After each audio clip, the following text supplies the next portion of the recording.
Hey, happy Wine Wednesday. Happy Wine Wednesday. Woohoo! There you go. Canadian wine lovers. Cheers. Oh, but A you glass have of just wine is what we got. a glass of wine for now, and we'll talk a little bit more about that a little later. I feel like if I'm so far from my camera here. Yeah, it's like you shrink. There you go. So yeah, no, a big treat. That's it. What's in your glass. So hold on a minute. We're gonna talk about it in a few minutes. So Canadian wine lovers, Carl's Wine Club members, everyone, you guys across the country, this is an exciting evening. I've been ecstatic. I've been so excited for this week because it's Leaning Post week. It is. There you go. I would say probably my favorite discovery this year. So yes, we're celebrating Leaning Post this week, and we're gonna have Elia Senchuk. Elia, you need to help me again with the pronunciation. Ilya, I'm pretty sure. So we have Elia is going to join us in 10-minute times, and we're seeing here the live streams coming to get a live lots of members joining us. We have Leslie from Calgary. We have Denise also. Jeanette is in as well from the Lower Mainland. So Jeanette. Yeah. It's going to be a really cool show. I can't wait because I know for a fact that the wines that we've tasted in the last few weeks or last summer and in the spring, everything we've tasted from Leaning Post has been so exciting. Like, I don't know if you remember, Mira, how's the first time that we had a moment about Leaning Post. You remember the first time ever that we said, what the heck is that? What is that? Was it before or after they sent us their wines and we were tasting them? It was Chardonnay Day. Yes. We had a really slow start of Chardonnay Day. We were tasting wine. They were good, but there was nothing really, nothing really exciting and good until we hit the 2019 Chardonnay, and we're like, whoa, this is good. And right next we tasted the Grimsby Hillside Vineyard, and we're like, holy shit, this is freaking off the chart. So yeah, that's how I want my Canadian sign here to show on the screen. There you go. The one on your shirt? Yeah, that's what I wanted. I love it. So I'm like, geez. So I mean, I love when we discover a winery like this because it's totally new to us, but it's not new. Like Ilya's been making wine for over 20 years in Niagara. I know. The winery's been around for like over a decade. We'll find out the story in a minute. And when you talk to veteran winemakers, like the guys, and when you talk to guys who build that freaking wine country, they look at me like, Elia Senchuk, he's a freaking genius. People had Elia in really high esteem. Like, he had made a name for himself, and it shows in the wine. I did not have not one wine from Leaning Post that I didn't like. Like, plain and simple, not one bottle. Like, even, okay, let's be realistic here. I'm not the biggest Gamay guy. I'm not the biggest Gamay guy in the world. But geez, remember? We had the Gamay in the backyard. We're like, fuck, this this is so good, right? And I think, and also like the really, really, really top moment that I had, it's with the Saint-Choc, Chardonnay Saint-Choc Vineyard. Probably even a little bit more, I would say, it resonates to me a little bit more, even more than the Grimsby side. So yeah, some fantastic wine. So I can't wait. So un beau bonjour à tout le monde en français, à tous nos amateurs de vin francophones de la belle province, de toutes les régions francophones du pays, les amateurs de vin canadiens. Un beau bonsoir. C'est mercredi soir. On se retrouve encore une fois.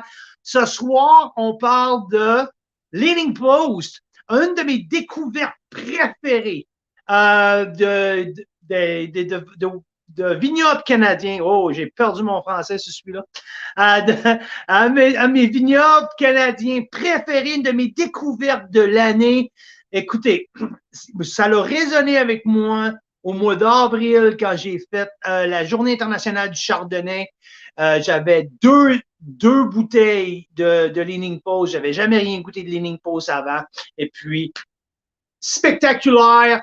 On a été en communication avec le vignoble. On a goûté à leur line-up. On a visité, on a soupé avec eux autres cet été à Niagara.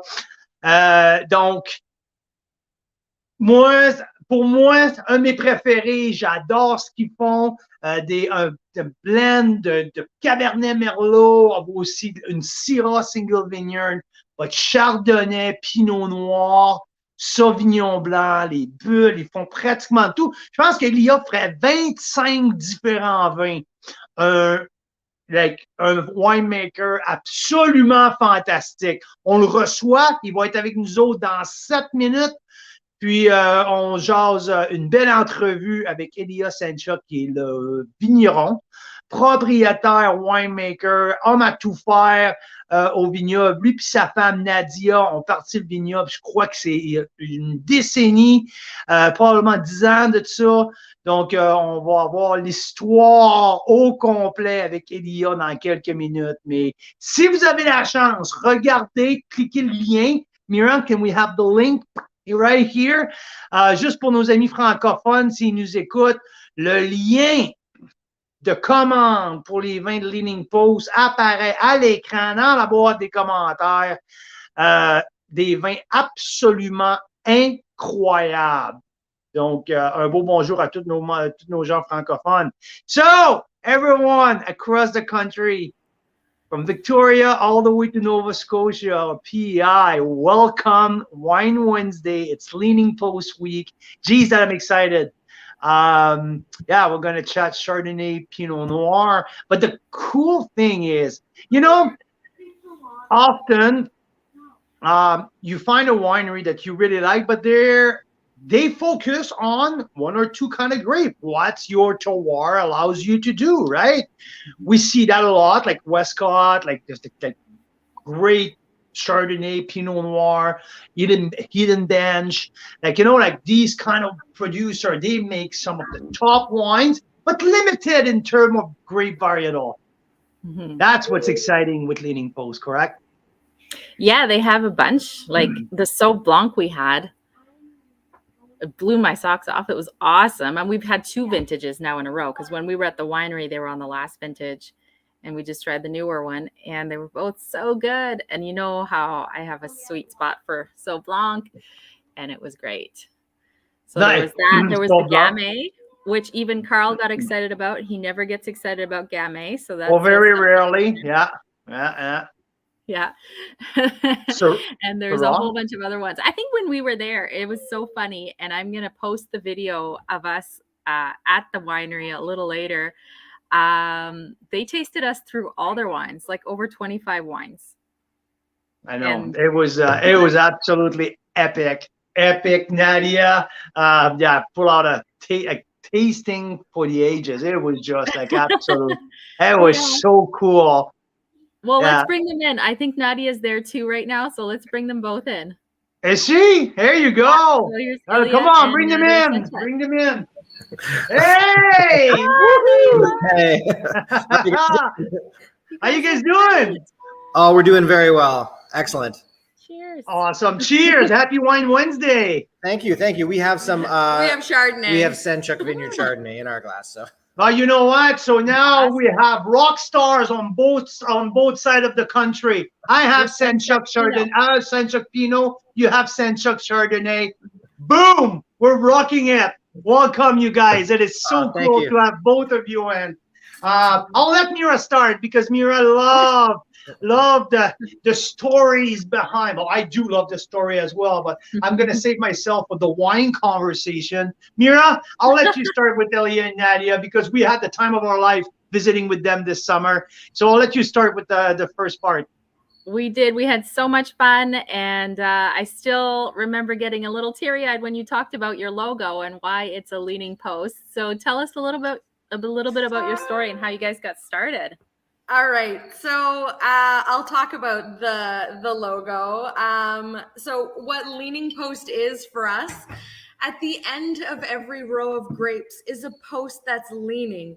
It is the framework of what's happening in the vineyard. And just like the grapes, they need the posts and the wires for that framework. We needed the support of friends, family members, but I'll be honest, financial institutions to help make our dream a reality. And it took forever to come up with a name. We kept coming up with ones. It was either taken or horrible. And sometimes both. Sometimes at the same time. And then I was looking and I just looked at him one night and I said, leaning post. And he went, well, damn it, that's it. So that's the essence of what we are. But we, I mean, I won't speak for Ilya, but he was a talented winemaker working in Niagara. I was a banker, and for goodness sakes, if a winemaker and a banker can't make it in the wine industry, I don't know if anyone can. So that was when I wanted to be an entrepreneur, and I knew nothing about any other business, and he knew a lot about the wine industry, and there's so much passion for what we do. So anyways. Yeah. So that's how we started with the name. Yeah.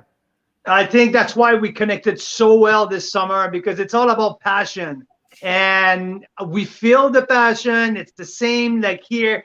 Husband and wife putting everything they have right there in the middle and just going for it. You guys are an inspiration. I absolutely love it. One other thing, the thing I'm going to remember the most about our adventure in Wyoming and at the winery this summer is looking at the kids running all the way down Senchuk's vineyard. I was 38 degrees that day. It was freaking hot. It was and the boiling. kids it was hot all the way down. And so that everybody knows, like, we have 3 children. You guys have 3. But only 2 were with them. And I was just like, all right, no, you guys don't want to be here anymore because we were going through so many wines. Just go to the end. Yeah, literally. Yeah, can you make it to the end of the vineyard? So yeah, one of our kids and one of your kids decided that was a good idea. So, we were actually kind of like semi-joking, but then we were tasting wine, and I remember looking. They're going to make it to the end, aren't they? Yeah. I think they're going all the way to the end. So I'll tell you a funny story. About 2 weeks ago, we were checking the back of our vineyard with my assistant winemaker and my vineyard manager. We're walking along, and then we just walked to the very, very back of the vineyard. And then one of them picked up like a random like rainbow croc, like for a 6-year-old, way at the back. And they're like, how did this get out of here? I'm like, I actually know how. I know. I know exactly. That's where the missing croc is. Right. That's where the missing croc. She was saying, like, where's my croc? I'm like, I don't know. But she didn't notice she lost a shoe all the way at the end? Yeah. So anyway. Oh my God, that is the best. That is the best. That's so what year did you guys purchase the farm? So we bought our property basically spring of 2011. Now it looks great now, but what I always like to say, what we bought was a whole bunch of potential. I mean, definitely looking back, I can see why some people were like, Oh yeah, Oh no. because it had lots of potential, but it was an abandoned vineyard with an 1850s barn that was falling over, and an 1860s house that was rented out as a triplex. Mm-hmm. So although it had Potential. all the bones and the potential was beautiful, it hadn't actually achieved any of that. So we saw. My mother cried. Yeah. She actually said, "Oh goodness, Nadia, you're going to do what you want to do. I understand, but please, can you just watch a movie from the 80s, Money Pit? You remember with Tom Hanks when he gets stuck in the hole?" Oh, yeah. And it's like, it nearly wrecked their marriage, but it brought them closer together. She's like, if you still want to do it after watching that movie, God help you. Yeah. But we watched it, so we knew what we were getting Yeah. into. But Did you make it to the end? Did you make it to the end of the movie? Yeah. Yeah, cool. Well, but we were in our late 20s, early 30s, and it just so filled with hope and wanting to get into this industry and be a part of it. yeah, and more than just being winemakers, because at that point I had been a winemaker for about 10 years. But as we were saying, like, we just sort of had this crazy idea that a winemaker and a banker should be able to make it work. We loved it. We loved the idea of growing our business and our family together. Like when we moved to our farm, we had a 10-month-old. And now we have a 12-year-old, a 9-year-old, and a 6-year-old, and and the winery that we want and making the wines that we want. So that's the most important thing. Like I think I mentioned to you guys when you were here, but the only point of owning a winery, it's not about the money. I think we all know that. It's definitely not about the money, but it is about being able to make the wines exactly how we want, and then making the economic case for that, if you know what I mean, as opposed to like I could have worked for other people and Nadia could have worked for other people and done other things, but that's not what it's about. It's about doing things how you want to do them. And I think that's the true example of the passion for our project and the whole Canadian wine scene. Because I think right now is just an absolutely amazing time to be a Canadian wine lover. Like I think there's just, it's sort of, we're just really showing what Niagara is capable of at the moment. So, and my favorite pre-COVID, when we were going out and we were tasting in the UK, when we were tasting internationally, my favorite was having people coming up to us going, Canada? Yeah. Yeah, hey, Miss Robinson, here is where Canada is, right here, Gensis. Yeah. Hey, let's talk about where you guys are located, because before we visited with you, I had a soft spot for Grimsby Hillside Vineyard. Any wine that I tasted from that very single vineyard, to me, resonated every single time. And I'm like, so when we visited with you, and you showed me right behind, like across the street from where you guys were located, you're like, that's where Grimsby Hillside is. So you guys are in the Lincoln Lakeshore appellation. So for our members here, or the listener from BC, can you locate a little bit where you guys at in the Niagara wine region compared to Niagara-on-the-Lake, to the Beamsville Bench? Where are you guys at? Yeah, so we're in the basically either the beginning or the end, depending on how you look of Niagara. So we like to say we're at the beginning. We're the gateway. Come on. Yeah, we're at the very western end. So essentially, as soon as you pass Hamilton, you're coming kind of from one side of the lake, and you see the signs that say, "Hey, welcome to Niagara." We're basically at the very beginning. So as compared to so we're sort of on one extreme, the extreme west end of Niagara. Mm-hmm. So as you head east from us, most of the rest of Niagara comes in front of you. So you have we're the beginning of kind of Lincoln Lakeshore in the Bench area. You head through Beamsville, you head through Vineland. Yeah, keep going towards Beamsville, and then you're going even further to Niagara Falls, Niagara on the Lake, yeah, and to the American border. But like we said, we like to say we are in the gateway of Niagara, right when you're coming in. So kind of just right across the lake from Toronto, on the south side of the lake. The good side is what I like to call it, but I'm biased. That's where you grow the good stuff. Yeah. And yeah, so and we love this area because it is slightly undiscovered, but that is what we are all about at Leaning Post. It is that terroir hunting. It is finding that, you know, really good quality small plots of land all across Niagara.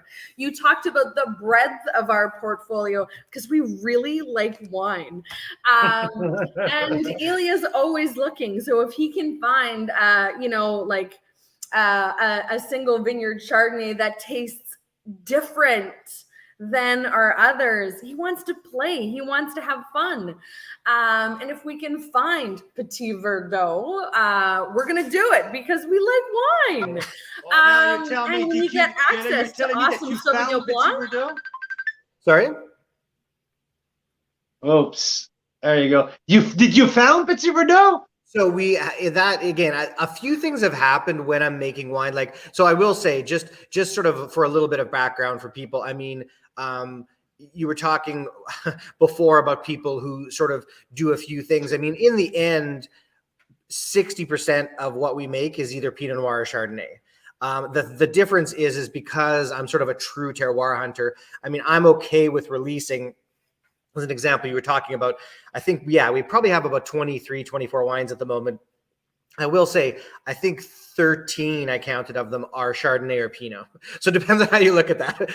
So, you know, and then the rest are there's all six very Chardonnays, small, 7. Yeah. Small lots. Like if we'll get a couple of rows of something, and we like to play. So, I mean, that's why you do your own project, because you want to do exactly what you want to do. Yeah. So when something comes along my way, that somebody has in a vineyard and maybe they either don't know what to do with it or just thinking, you know, I want to do something else with it, then I'll at least consider it. So I don't make absolutely everything, but I do, whenever something comes along in a vineyard that I'm passionate about, I'll just sort of figure out what I'm going to do with it after, if you know what I mean. There might be a little bit of Petit Verdot this year. We're hopeful that there's some fruit out there. This is also the first year we planted Dolcetto on our home property here because we wanted to play and have some fun and see what it does. It's not approved under VQA yet under Ontario, but don't worry, I'm on the board, so I think I can get it. I think I can get it approved.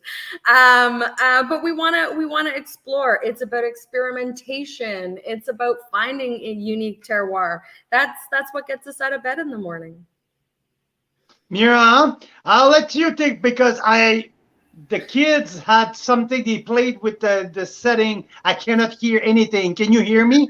Yeah, why don't you come down here? Yeah, I will. Okay, we'll see you in a minute. I'm coming right down there, okay? Sorry. Shoot. I was actually just trying to find a clip of us when we were meeting, and I found a little clip of our kids running around with swords. So yeah, leave it to them for changing the settings, and then we don't know how to put them back. But yeah, that's so exciting about your Petit Verdot. Holy cow.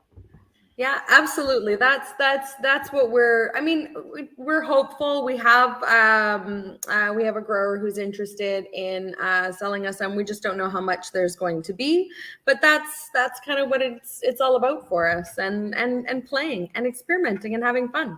So that's the essence of what we do.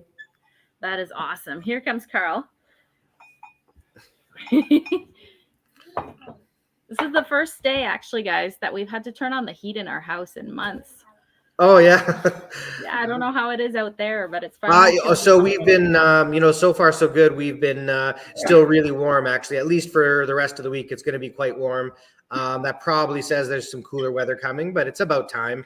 But realistically, Ilya and I are originally from Winnipeg, we can handle the cold. Right. Yeah. We actually know cold. So yeah, I like to say we're from the grape growing mecca of Winnipeg. So I love that. I saw that in your bio. I'm like, the mecca. Oh. No, it's sarcasm. Yeah. So, I know.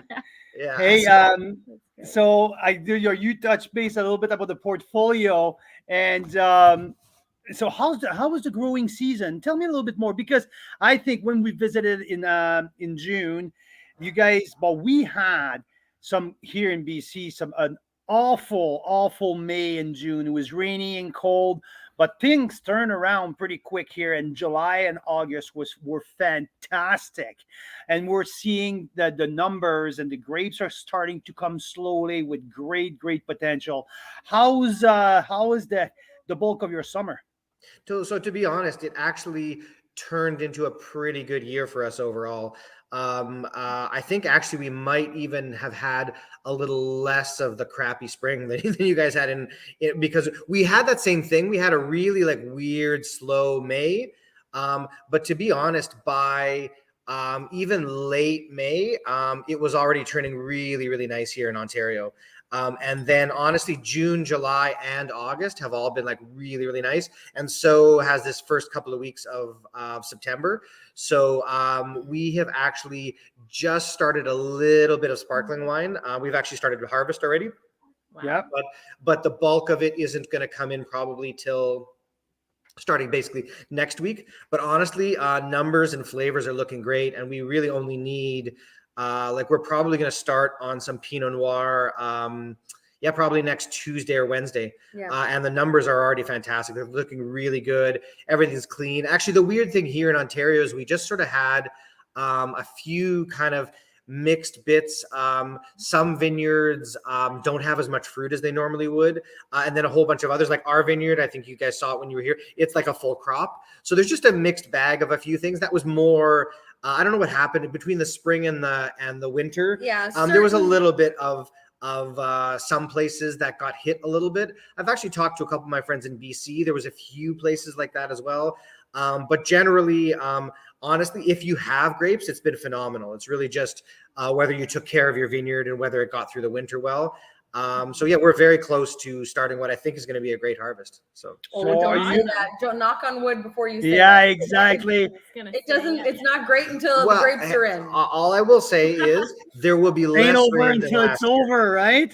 No, I was going to say there's going to be less rain than last year, but last year literally broke every record we've had for rain at harvest. So I feel like if it's less than that, Yeah, exactly.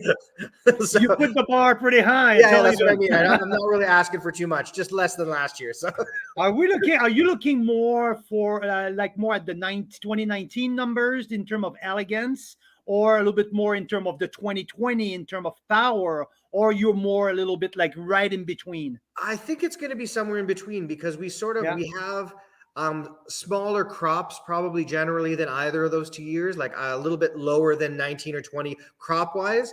Not as hot as something like 2020, but warmer than 19. So I don't know where that's going to end up. So I think what you said is right. I think we'll end up somewhere. I mean, in a perfect world, it'll have the elegance of 19 and the power of 20. but you know, we since we haven't picked the grapes, I have no idea. But I No mean, pronouncements no, yet. definitely no pronouncements. But I mean, at least like I said, for certain things like Chardonnay, Pinot Noir, we're very close. So once those come in, then at least I'll feel like, you know, like I said, that is more than half of our production. So even by like within the next couple of weeks, we'll be quite busy coming up. And then I think we'll at least feel that we kind of got through something this year. So, and then that'll be a start, right? I like to say I'm becoming a Saint Chuck Vineyard fanatic. Oh, great. Definitely. Because you're sourcing your grape, I would like you to talk a little bit about that philosophy of searching for the best plot of land, the best grape source outside of your appellation, but always in the search for the top grape. We've seen that more and more. But we know like Thomas Batchelder like operate on that under that model and all that. So what's for you? I think what leads you to go through that model? What's the exciting part for you in terms of that? Well, especially, so I think Pinot Noir and Chardonnay especially as grape varieties, they're kind of, the best way to describe it is they're magnifying glasses for terroir. So the amazing thing is, I think you sort of alluded to it before, but you know, we make Saint Chuck Vineyard Pinot and Chardonnay, which are from our property. Then Grimsby Hillside, as an example, it is only 800 meters across the road, just a little bit closer to the escarpment than we are. You kind of saw the general idea of it when you were here. if you taste those two wines, I mean, they are very different from each other. And that to me is the essence of terroir, because really, like, I'm not doing the winemaking on my end is not really a whole lot different between the two wines, and really the grape varieties are the same. They're not that far apart, and yet the wines are so different. And then, so if you take that, and then you think, we've done a pretty good job in Niagara of breaking the area into sort of 10 sub-appellations, and they are pretty distinctly different from each other. I mean, you could make an argument that we probably need more of them, but it's a great start. And so as a result, as soon as they created those, and it's been probably, I think, I don't know, 12 or 13 years, maybe something like that, of these sub-appellations, then if you're someone like me who just loves Pinot Noir and Chardonnay, then you think, well, I can get grapes and make a totally different wine just by getting grapes that are grown somewhere else. So then you kind of start hunting, right? I mean, you look in maybe something like St. David's Bench, which is Niagara on the Lake, but the Bench area.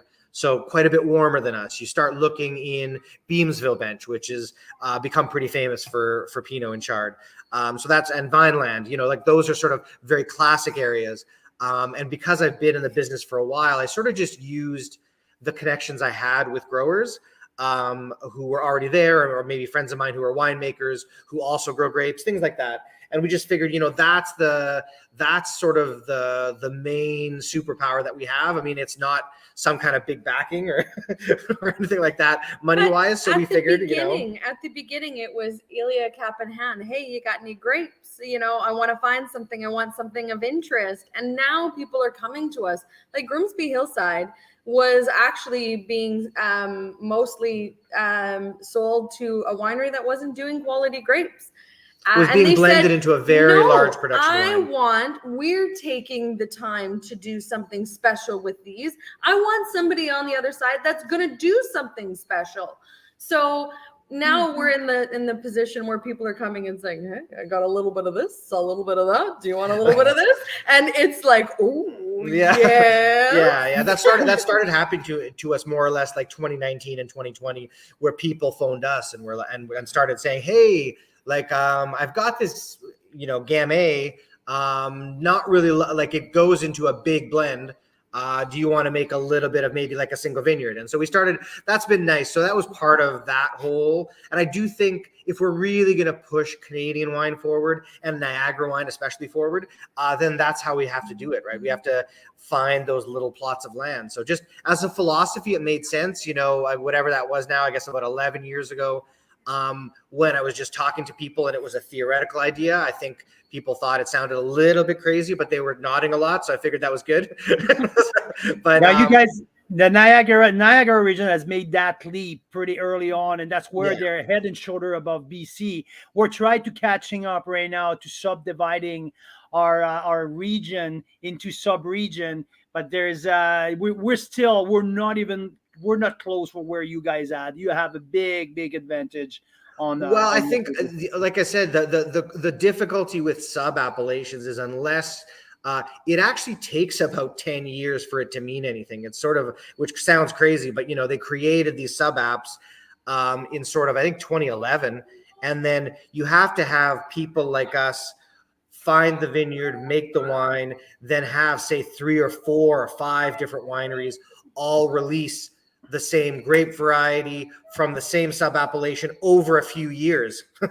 And then when you start seeing, 3, 4, 5 winemakers over 3, 4, 5 years, then all of a sudden you start to get an idea of maybe why that sub-appellation exists. But if you think about how long that takes between like picking grapes and then actually releasing it to people singularly, it's about a decade of work just to get to the point where everyone's like, oh yeah, like Beamsville Bench is a thing, or like, or whatever it is, or Lincoln Lakeshore is a thing, right? And so, I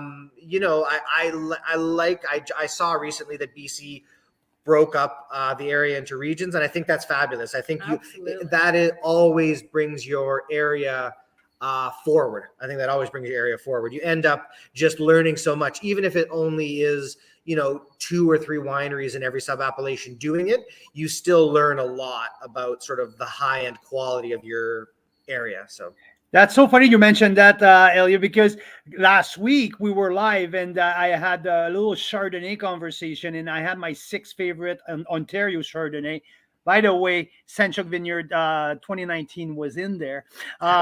Just saying. But I have my 6th favorite Ontario Chardonnay of the year, and Brian Schmid, owner and winemaker at Vineland, was listening to the show, and he replied, "Say, Carl, do you notice that you have 4 of these wines are from a vineyard growing up for 15 minutes to each other?" Mhm. So 4 out of the 6 of my favorite Chardonnay were all from the 20 Mile Bench. And like that tells you like the typicity of each and every of the terroir, right? For me, the 20 Mile Bench really resonate to my palate. And that was kind of like eye-opening, and I didn't even notice that until he commented. And I'm like, huh, yeah, like that's pretty cool. I think one of the challenges with like sub-appellations, especially in BC, is the diversity of the little microclimates out here. Like you can have, Okanagan Falls, or like, I don't know, there's so many different varietals that grow. And when you think of appellations in the old world, it's more about like what that little region is known for, right? Yeah. Like, oh, they only grow Chardonnay in this little area, right? Yeah. And I think what the advantage of the sub appellations, though, it maybe helps you look for that stuff. Because even us, we still have that. There's various grape varieties grown in every sub appellation, but I do like the idea, like what you were just saying. But then what you discover is maybe a particular sub appellation really speaks to you with a particular grape variety. Mhm. And then all of a sudden you realize what terroir is about, right? I mean, I would say what you said is great. I mean, I think 20 Mile Bench or Beamsville Bench for Chardonnay is really great. I mean, I think actually Lincoln Lakeshore and Pinot Noir. Got to put Lincoln Lakeshore in No, there. but I was going to say, and Pinot Noir especially, actually. I mean, I love our Chardonnay because it's super distinctive. I think our Pinots from Lincoln Lakeshore are almost more distinctive. And they're just very, like what you're talking about. They're both powerful and perfumey. And so they're sort of like simultaneously like very, very powerful flavor wise. But yet so much complexity on the palate. And Like then as mid-body. you add, with And- the mid body. And as you taste through, like the first sip tastes nothing like the last because you see so many more layers. That's what we love. And it's like pulling that out and letting that terroir speak. Yeah. And the idea, the idea that is so cool, because I know now you're a somm, so like just trying the banking experience out of the window and becoming a somm. I just love that transition so much. And but Bankers drink a lot of wine. I know it's one of our best markets as well. But for you now you transferred to the wine business, you're a somm now. So tasting what Elia does from appellation to appellation, it must be a real treat for you, because for our palate, for us as wine geek, and I experience it at front row when I tasted with you this summer, you guys jump from appellation to appellation. And so for you, it must be a real treat to taste all of your portfolio. Absolutely. I'm incredibly biased. So for me, the reason why I decided to go do my certified somm was just to have a little bit of street cred with a deeper understanding of course, and to be able to bring that knowledge to our customers. But it was also a bit of street cred as well. And I'm going to say this, I don't know, whatever, I don't care. There were a lot of times that people would say, oh, well, Elia's the winemaker, he's not available to do the tasting. And I'm sorry, you've been on the phone with us now for what, half an hour? I am just as into this business and just as passionate. And I wanted people to feel that I was very engaged and very committed to this business, and I wanted to learn more as well. So I did WSET 2 and 3, and then I felt like I knew nothing about wine, because I feel like it scratched off the surface of like, oh my God, look at the world of wine. And then I did my certified somm. And I mean, to me, my journey of wine knowledge is just beginning. There is so much, but it's so good when you get to taste through what he's doing. And we love doing tastings with other winemakers and in the area and seeing what people are doing and sharing. So that's the excitement for us as well. That camaraderie in the industry, and just tasting good wine is good. Hey, do you guys open a lot of international wine at home, or it's fairly exclusively Canadian? No, it depends on how you look at it. So what we do is, to be honest, for a lot of what we drink for pleasure, it's actually a lot of Canadian wine. So between Niagara and BC, and even have friends out in Nova Scotia as an example. So because we know a lot of winemakers across the country as well, we do drink a fair bit of Canadian wine just because we really love it. We do think it's important for us to benchmark ourselves from across the world. So we have sort of made a point of, even actually from the day we started, to spend a lot of time just really bringing, like I said, benchmarking ourselves against what we think are classic regions and classic grape varieties. Not so much, I've sort of come around to a different way of thinking. Like I want to make sure that we are offering always the quality, that anyone else can offer from around the world. But hopefully, if I'm good at my job now, then I'm offering you something that definitely tastes like Canada, but is maybe, just inspired by models from somewhere else. So, but it's important to know something about those models. So, and for us as well, it's incredibly important for all of our staff. I mean, if somebody's coming and saying, I love Burgundy, and you've never had a Burgundy like at all, how do you even talk to somebody about that? Yeah. So we do blind wines where we're bringing in wines from around the world all the time. We want our staff to know. I mean, we want to taste through, because if our customers are not just drinking Leaning Post, it would be nice if they did, but we know they don't.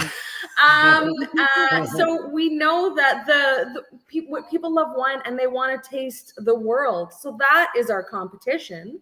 So we always want to make sure that we are tasting what other people are doing, and making sure that for every single wine that we are putting out, that there is, doesn't matter what the price point is, that you are getting value in that glass, that you like, whatever the price point is, you go, oh my God, that is over delivering at 30 bucks. That's over delivering at 60. That's what our whole focus is, because I don't want you to buy a wine and then collect it and never open it again, or, just see it on the shelf. I want you to drink it, and I want you to enjoy it with friends and family. And yes, there's no ego in what we're doing here. We just really want to share great Ontario wine with everyone we know. Hey, okay. Awesome. So I love what you're saying about value, and I wanted to go through a little bit of your portfolio before we let you go. But to me, when we talk about value, and the first thing will resonate to me, it's your red blend, the Cuvée Winona. When I tasted through the portfolio, this wine screamed value to me. That 2020 vintage delivers surprisingly, holy moly, ripeness of fruit, complexity, depth, and it's so much fun. Is it something that you do every year, that Cuvée Winona, or this is because I love that wine. That wine really, really, really turned me on. Yeah, no, thanks. No, we do that wine we make every year. So no, we're that's a great example of the kind of wine, though, that I think we can do every year in Niagara. So I don't think it's like, I think people know Niagara now definitely for Pinot Noir and Chardonnay, which I love, and I think it is there. Cuvée Winona is generally sort of a big red blend. And the trick there is it's usually based on Merlot and Cabernet Franc. and often with maybe a little bit of something else thrown in.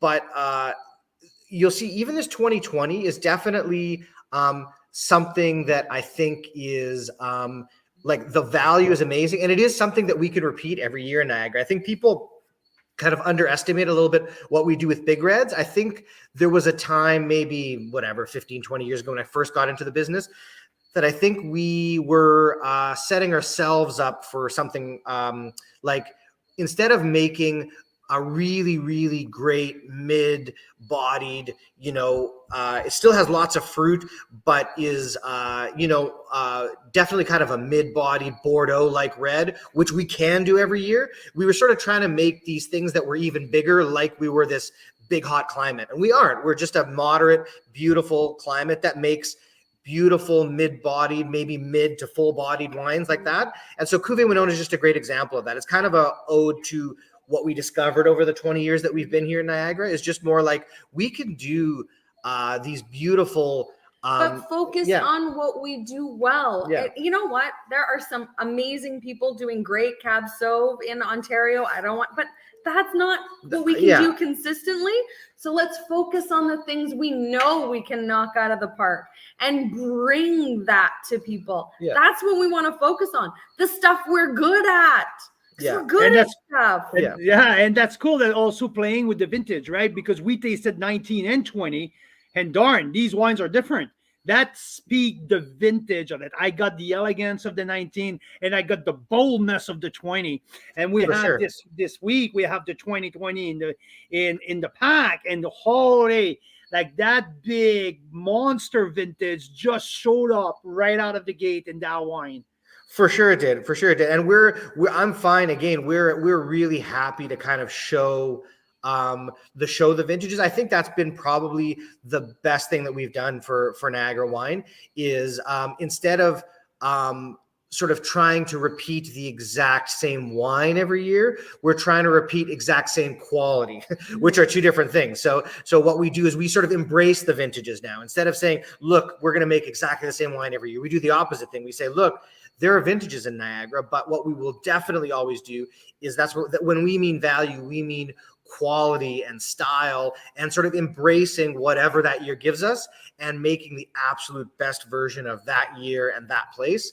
And that's really worked well for us because instead of sort of, I don't know what we were, I don't know what other people were doing, but we just believed in that philosophy from day one. And I remember a woman came in and she said, oh, so if I come back next year, it's not going to taste the same. And I went, no, isn't that amazing? Like if you like us and you have faith in us and you like our portfolio, I'm going to give you a wine you're going to love next year, and it's going to be different and it's going to be great.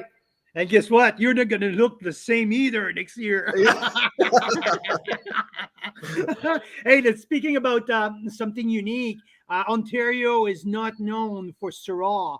And I searched around for many years and I came up, I know that Casaba does some fun stuff. I love what Vadim's doing with Syrahs and all that. But wow, when I tasted your single vineyard Syrah, I fell in love with that beautiful, elegant bottle of Syrah. What's your philosophy when you start playing with Syrah, Ilya? So this one was a little bit something unusual. So I have to say this was more. We were talking about things that we do that where I sort of play. So I'm just outside of sort of those core grape varieties, Pinot Noir, Chardonnay. Gamay. Probably my favorite grape variety in cooler areas is Syrah. I just absolutely think in cooler areas like Ontario, and even honestly, I've had some sort of in the northern parts of the Okanagan that I've liked as well for the same reason. I love that cool climate, elegant, beautiful Syrah, that sort of peppery spice, meaty kind of steaky thing. I really love that. So this particular vineyard, actually, I will say I'll give you a kind of a funny story. So for the Syrah, when I originally found this vineyard, it was going into a big blend, again, being blended away. I've done that a lot with vineyards, actually, is found things and sort of rescued the grapes. This particular one, the only part that I really could use at the time was the Syrah, but he actually had 20 acres of grapes to sell. So what I did is I actually told him, look, if I find you buyers for the rest of your vineyard, then can I have the Syrah? Like if I find you, and he's like, well, yeah, sure. That's what I did in 2012, starting in 2012. So that's the second dumbest thing I did to make the Syrah. So the dumbest thing I did, so Nadia will attest to this, is when we were pressing 2012 Syrah. So I called him the night before we were going to press it, and I said, guess what? We're going to have a baby tomorrow. The hospital is, has a spot, and I'm going in. And he goes, oh, I'm pressing the Syrah tomorrow. So I drove myself to the hospital, got a speeding ticket along the way. On the Red Hill in Hamilton, going to driving herself. It was like a bad movie. You know, the movie where they pull you over. And you're driving to the hospital. So no, seriously, if you keep me any longer, I'll have the baby right here. Yeah. So he made it, but he's like, no, I'm going to supervise and make sure this Syrah is pressed properly. And then I went, and so if anyone ever doubts the commitment we have to this winery.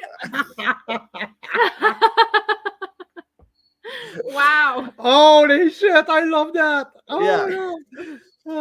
So the stuff you do for Syrah. Yeah. So that was our second son. Yes, he was born on the day that we were pressing Syrah. So that's how our first Syrah. So I always remember that. Did you name him Syrah or? No, we should. But his name is on the bottle. Yeah, so if you do read the back, it is dedicated to both Nadia and our children for that reason. So for the speeding tickets. And the the love of family. So that's the nice way of dedicating it. So that's awesome. That's a cool story, and definitely like we're talking about like a cold climate Syrah, and it's definitely when we taste it, especially I tasted the 19 vintage, and it's delicate, it's finesse, and its complexity. Take me a little bit to the Northern Rhone in a sense that with that perfume, that mid body, that's definitely where it goes, right?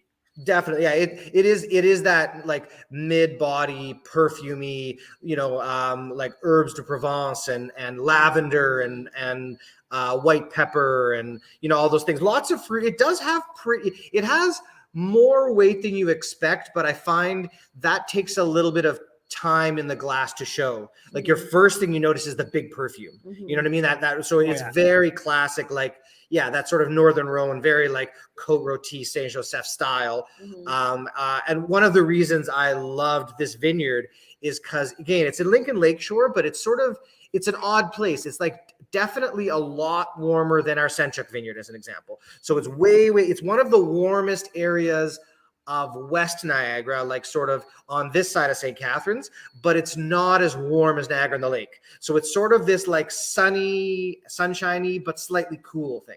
So it's kind of both. It's sort of like definitely warmer than maybe like for Pinot Noir, but then not as warm as sort of the really middle of Niagara on the Lake, as an example. So that's what I love about it. It's right on that edge of where Syrah really works, but yet it always works. That's what I love about it. It's always beautifully ripe and intense. We don't have it every year. That's right. But the years we have it, it's definitely worth it. It's good. It's awesome.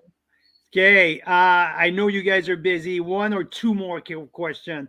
I want you to tell me about the Senchuk vineyard because it's home vineyard. That's where you live. That's where you put your soul into it. That's where we had a kid running through all that from. But I want you to tell our people what's so special with Senchuk Vineyard in terms of location, in terms of like where it's. Yeah, the big, honestly, the most amazing thing about our vineyard really is just there's like we are very close to both Lake Ontario and the escarpment, which is very unusual even in Niagara. Like the entire distance from the lake to the escarpment in our part of Niagara is 1.5K. That's it. So it's this kind of little narrow bit of beautiful fertile soil. And then also our particular soil type is actually a little bit unusual in Niagara. So we have this beautiful kind of stony, silty surface. And then about, 2 to 3 feet down, about a meter down, you have this like river stone and gray clay and limestone.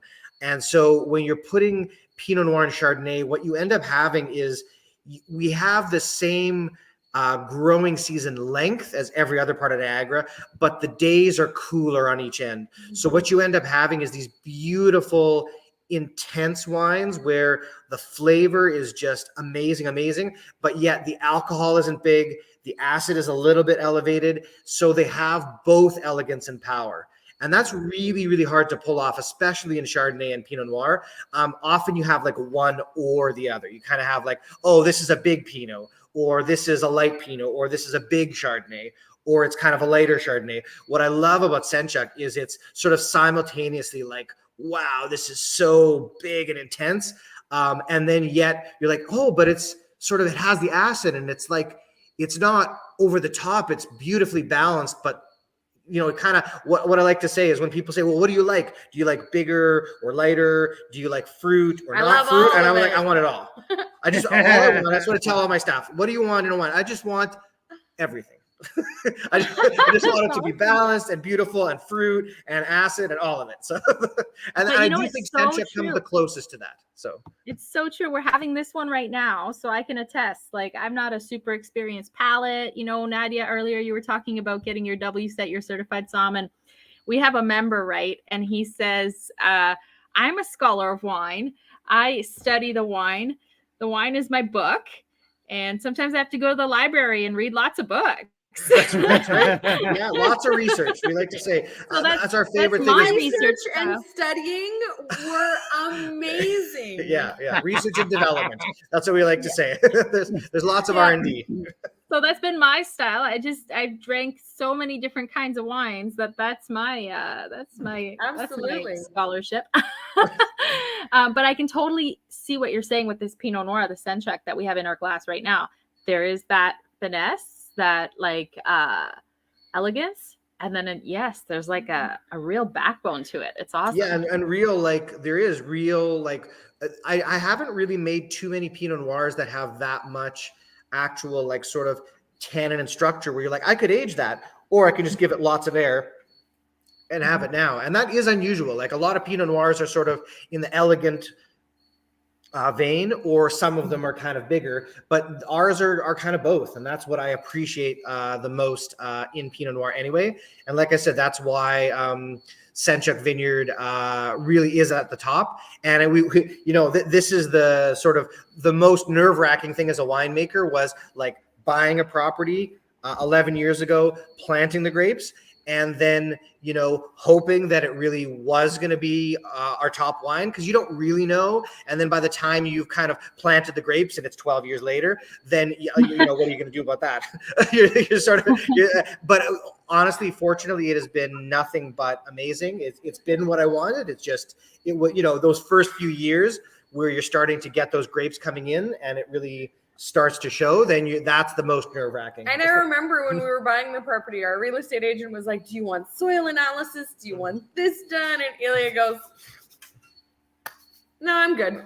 This is the one. Sort of, yeah. I rubbed some, like I picked up some stones, kind of rubbed the soil. Rust and fade.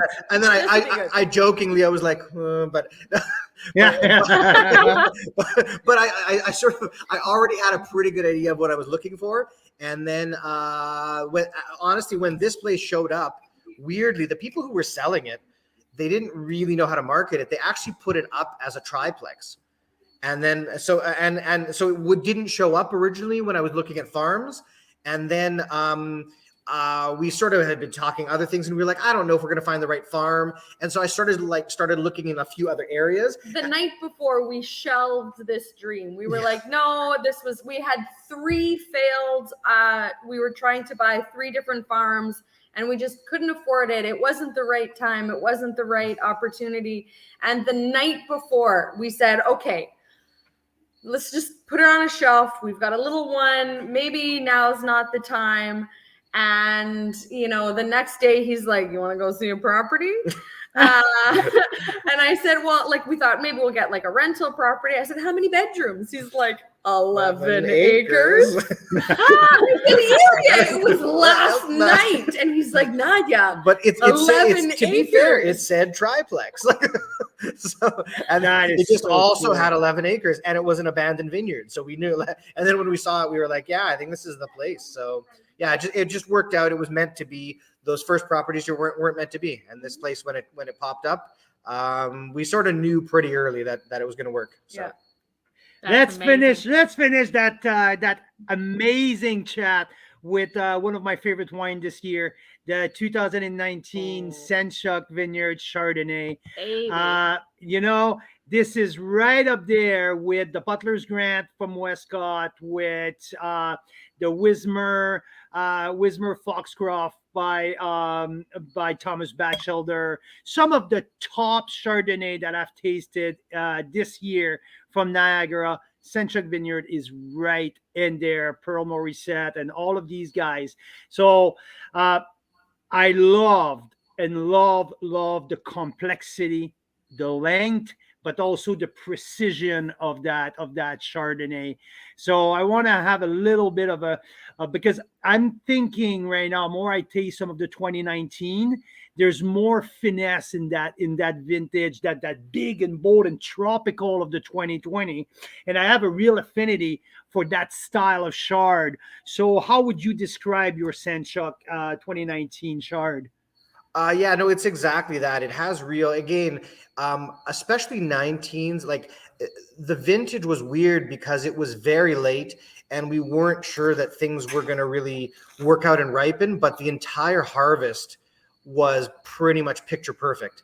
And as a result, you ended up with these wines that had enough time hanging on the vine to get fully ripe, really intense, really beautiful, but not really, really overly alcoholic. Yeah. So as a result, you ended up with these wines like it's nice balance. Yeah, beautiful balance. So you have all of this power and precision in what is grilled pineapple, beautiful tropical flavors. For me, it's like salted caramel creme brulee on the palate. Oh, absolutely. Like, just delicious. And this backbone of minerality, like just if you close your eyes, I know. Are you using like tasting notes right now? Sorry, we totally have a cricket going on in so I apologize. But like, no, are you using closing my You're eyes? using my tasting notes right now. Stop it! You're yeah, that's right. It's pretty much no, but I do think it's crazy. If you think of like. I always think of when I was growing up, because I have actually family in West Kelowna, and we always used to drive through the Rockies. And I always think of like a mountain stream coming down. There is like that in the Senchuk Chardonnay. There's this wet stone in a mountain stream kind of thing as like the backbone of the wine. And that to me is what I've always prized. That's the thing that I was never, until I made the wines out of Senchuk Vineyard, I could never prove like that's what I was looking for. When we got that in the Chardonnay in spades, then that's what excited me the most, because the other pieces were kind of already there, but that part can't really be proven. Like that's where sort of great terroir shines, and they can't really be proven till you've made a bunch of years of a wine, and then it starts to show with a little bit of age. Minerality is just so good, and Grimsby Hillside Vineyard Chard. Just totally different level of minerality, and it's right across the street. That's what I love. So yeah, it's delicious. Guys, thank you so much for your time. I feel privileged to feature these wines this week. This is a well-rounded, well, not a well-rounded portfolio. It's a crazy portfolio. It is just so awesome to see all of these kind of wines that you feature. Natural, not like. The way that you play with it, I still remember the geek Riesling, how much fun like it was to chat about it and taste it. There's so much more that we can talk about, but thank you for your time. Thank you for telling us the story, and I hope that we can send you so many people from all over the country. They can go and sit down with you and chat wine and with you guys and taste what you're doing. Awesome. Amazing. Yeah. No, we love it. Thanks so much for having us. We, this is what we do, because we love it. This is why we, want to go online at 8 and 9 p.m. and talk about wine, because this is what we want to do. It is amazing. It's wonderful to do what you really, really want to do, and be able to just bring that to people every day. That's what we love doing. So I appreciate being on the show. I gotta tell you something. When we started, I was like, oh, I have a bit of a headache. I'm tired. Like, I got no makeup on. And then I had a glass of your Senchuk Pinot Noir. And I feel like I'm on top of the world right now. Amazing. That's what I like to hear. No, so good. Yeah, we want to honestly, especially honestly, the pandemic really showed that to us. We really want to bring a little bit of joy into people's lives, just kind of one glass at a time. That's the only mission of Leaning Post, and if we can leave you with one thing to change people's minds about Chardonnay, one glass at a time. Well, that too. But if you come into my place, that's true. Sorry, you don't like Chardonnay. Oh, challenge accepted. That's what we always say. Yeah, sorry. That's absolutely. Guys, have a great rest of your evening, and for sure we'll be back next summer, and we'll taste more together. Amazing. Sounds great. I appreciate it. Thanks so much, guys. Appreciate it. Take care. Have a good evening. Cheers. Thank you so much. Oh, that's so cool. I love it. So much fun. Just like you, I wasn't feeling it earlier. Yeah, and now I'm my God. rocking. Yes. These guys are the best. I just love their passion, love their authenticity, and so true, right? that kind of like that fuck you attitude, right? Saying like, you know what, we're going for it. Yes, I love that. This is just the best. Elia, Nadia, thank you. It was fantastic. Oh, what a great portfolio of wine. Canadian wine lovers. If I have to say like if you had one pack to buy this year, I think is like this feature to me. I was so excited. And I'm still so thrilled. And it's not like we're going to run that until the end of the week. If you want to discover some of the top of the Ontario, some of the top of the Ontario terroir, this is the place to go. Wow, I love that interview in this portfolio. Wow. So awesome. Fitting great now. That's so great that you were here with us, Leslie. That's awesome. Next week, what's going? Okay, so what's a little bit of a news here from the BC or the Canadian wine industry? What are we cooking right now? What's coming up? So what are we at? We're like second week of September. The kids have gone back to school. Right? Yeah, they sure did. Oh yeah, yes, I was counting today. We get Monday off. Thanks to the no, I can say that. Thanks. It really touched me with the Queen. Like I really I was like, wow, this is a huge historic moment. So I'm glad we get to get a little time to think about that on Monday. Yeah, but we started tasting also some Da Silva wines because we have Da Silva Winery coming our way. Look! I already have a couple of the. Do you? The pictures here. Yeah. Chardonnay again here. Viognier, some of the Legado.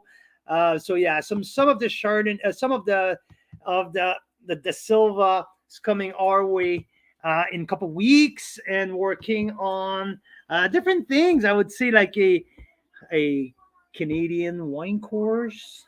So basically we want to help people discover Canadian wine, because we realize there are a lot of wine lovers out there who have never had a Canadian wine. They might have a cellar full of wine and they don't know much about Canadian wine. Yeah. And we want to change that. If they live in Canada, they got to know about Canadian wine. Exactly. Right all of the serious wine collectors should have some freaking Senchuk Vineyard Chardonnay and Pinot Noir in their cellar. Yes. Like they need to know what Richard Da Silva do. They need to know like they need some Nota Bene in there. Speaking about Nota Bene, we had a chat with Black Hills today. We're gonna do some cool stuff with them in November. Talking tomorrow, I'm talking with some people from Code Wine Vineyard or Code Wine. out of Okanagan Falls. They're playing with some clonal selection. So they're doing like 6 Pinot Noir from all of the same vineyard, but 6 different clones. That is crazy. That is pretty darn cool. So yeah, we're having a chat tomorrow. So some pretty cool stuff cooking around here. And yeah, I love it. So when it comes to this Canadian wine, let's call it a challenge. Maybe not even a course, but a challenge. Let's say we run a challenge and we help people learn about all the different regions. What is it in a nutshell? What are the wine regions? What's going on out there in a nutshell? Yeah, well, exactly, right. Let's start all the way to the eastern part of the country. If you say, like, they talk about the Annapolis Valley, Nova Scotia, right? What's the degree days in Niagara? What's degree days mean? What do they do best? What's the Tidal Bay blend? What's our favorite wineries out there? What's the Star Grape Varietal out there? A little map of this. Presenting a few different wineries out there, tasting a wine from that region, describing it. So that would be a little bit of a one part of it. And after that, moving to Ontario, splitting Ontario in 5 different regions. What's the Prince Edward County has to offer? What's the specific attribute to Prince Edward County? Why Prince Edward County is so different? What's the favorite? What's the top wineries in there? What's the Star Grape Varietals there? So let's move on to the lands, to the Lake Erie North Shore appellation. Niagara Escarpment, Niagara on the Lake. So all of these sub-regions with the star wineries, with the best wine to find in there. So because I think it's a little insane what we've got going on in Canada. I remember when Carl had his tasting room in Calgary, and he would do tastings every weekend for his wine club members, and you had a few maps. You had like 2 or 3 maps on the wall. Yep. Italy, France, and maybe something else. California. Yeah. Right? But if you look at Canada, like, oh my gosh, you got to zoom in super hard because there's so spread much out, variety, right? And it's so spread out. And if you look at like just Ontario, there's so many different things going on when it comes to wine there. So I think that was kind of the thinking behind it, is how do we introduce people to this? And even people who have been drinking, let's say, a lot of Niagara wine. You might not know a lot about, let's say, Nova Scotia wine or BC wine or Vancouver Island wine. So I think it's really interesting to get someone like you who has tasted through the whole country for 2.5 years now, consistently a lot with me, making sure that we don't waste too much of that wine.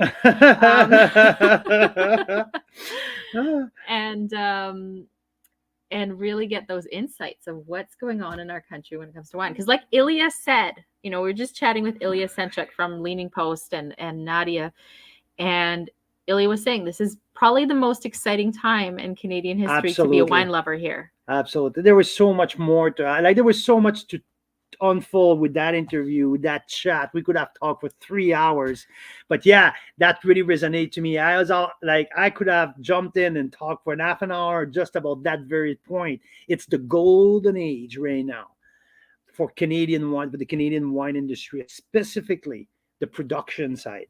Like, we are producing some of the best wines in the world, and we need the world to know about that. Like, we need people to understand that we don't produce how people say, Canadian wines are way overpriced. Yeah, and they're not that right. Oh, no, exactly. Yeah. We are making some world-class wine in every single wine regions. Like, I challenge people to try Benjamin Bridge, Blanc de Blanc, some of the best sparklings in the world that can compete with champagne from Nova Scotia. I can challenge people to taste the Senchuk Vineyard Chardonnay or Pinot Noir and put that side by side with some Burgundies or with some serious Hawke's Bay or Central Otago from New Zealand, areas, some of the top California. Like we can compete with any freaking wine regions in the world and show our muscles. For God's sake, amazing. we are making so. Anyway, so by Great splitting stuff. the country in every single wine regions and showcase it to our wine lovers, we hope that a little Canadian wine course will help to bring more wine lovers into the Canadian Wine community. I don't like the way you said that. So yeah, so it's a little bit what's going on around here. Awesome. Well, hope you guys have an amazing night. Sorry, I'm out. 6:20. Well, this is my second glass, so I'm not, Okay. I was out a long time ago, but There you it's go. really good. There you go. So this All is right. Leaning Post week, available until Friday night, let's say, okay? Because we want all of you to have a chance to get your Leaning Post pack. So versatile, so diverse. There's something for everyone in there. So if you want to taste Niagara from like in a nutshell, in every sip, every of your glass, try Leaning Post. The link is right here in the chat box. Well, So yeah, I'll put it in again for anyone that was looking for it. there you go. So enjoy the rest of your week, and thank you again to Nadia and Ilya for spending time with us tonight. And yeah, from there, all of you Canadian wine lovers, thank you so much for joining us. It was another great episode of our Wednesday Wine Happy Hour. So Because of you guys, thanks for stopping by and making it fun. take care. Cheers. Boom, boom.